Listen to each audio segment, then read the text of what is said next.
টাকা নেন না এটা এটা নিয়ে যান, ঠিক আছে? না মানে দিবেন না মানে এতক্ষণ তোরা ভদ্রভাবে কথা বলতেছি, কথা কানে ঢুকতেছে না।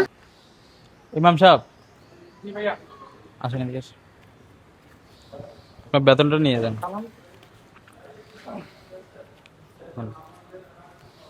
গণা দেন, 1 2 3 4 5।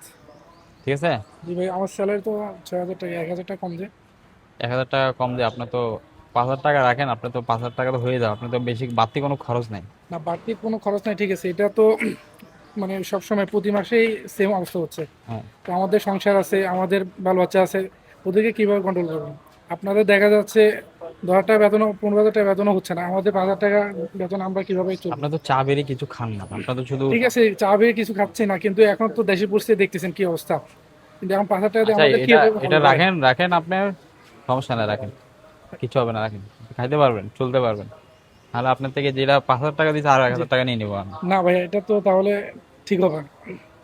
আপনি চাকরি করতে মন যে চাচ্ছে? চাকরি করতে মন চাচ্ছে, কিন্তু এখন ৫,০০০ টাকা দিয়ে আপনি চিন্তা করে দেখেন, ৫,০০০ টাকা দিয়ে কিভাবে আমার সংসার আপনি চলে? বেশি কথা বলে তো আপনার থেকে চাকরিতেও রাখবো না আমি। চাকরি না রাখলে এটা ভিন্ন ভিন্ন হিসাব, তবে আপনি ইনসাফ তো করতে হবে।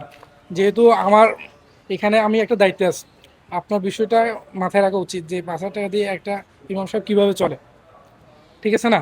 আপনি এক কাজ করেন, ৪,০০০ টাকা নেন, না এটা এটা নিয়ে যান, ঠিক আছে? আপনি বেশি কথা বলছেন যে আরো ১,০০০ টাকা কেটে ফেলছে আমি, ঠিক আছে? জি। রাখেন। কি সমস্যা ভাই? ঠিক আছে, সমস্যা হ্যাঁ, কি সমস্যা?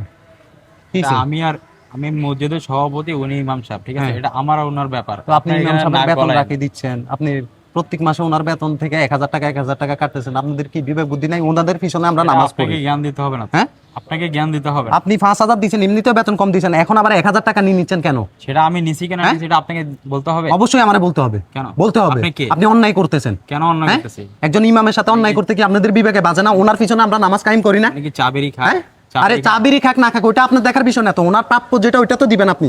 হ্যাঁ, দিবেন কিনা? অবশ্যই। কথা বলেন, দিবেন না মানে দিবেন না মানে এতক্ষণ তোরা ভদ্রভাবে কথা বলতেছি, কথা কানে ঢুকতেছে না? ঢুকতেছে কিনা? তুই সভাপতি হয়েছিস কিসে? এই তুই সভাপতি হয়েছিস কিসে? এই জন্য কি তুই ইমাম সাহেবের বেতনের থেকে টাকা মারবি? তোরা তো প্রত্যেক জায়গা থেকে টাকা মারো, ইমাম সাহেবরে ছাড় দে। হ্যাঁ, ওনাদেরকেও কি ছাড় দিতে মন চায় না তোদের? ৪,০০০ টাকা দিয়ে পুরো মাসে চলে আর বাঁচি যায়। ৪,০০০ টাকা তোর তোর মাসে কত লাগে? তোর চলতে মাসে কত লাগে? কত লাগে কথা বল, কত লাগে? তোর সংসার খরচ কত? কত টাকা? হ্যাঁ, তোর তো ২০,০০০ টাকাও হয় না। হ্যাঁ, তাহলে একজন ইমাম সাহেব ওনার বেতন হচ্ছে ৬,০০০ টাকা, উনি ৬,০০০ টাকা দিয়ে কি সংসার চালাবে? না উনি চলবে, ওনার বাল বাচ্চা চালাবে কেমনে? ওইখান থেকেও তোরা টাকা খাস। হ্যাঁ, বাড়তি খরচ মানে অবশ্যই খরচ আছে, অবশ্যই নাই কি? খরচ আছে। কিসের হ্যাঁ, খরচ আছে? তুই ইমাম সাহেবের সাথে ভদ্রভাবেও তো কথা বলতে পারো। আমাদের ৫-৬,০০০ টাকা দিয়ে কিভাবে কিভাবে হয়? চলতেছে? কিরে তোরা কি ভালো হবি না? দুর্নীতি সব জায়গায় চলতেছে। ইমাম সাহেব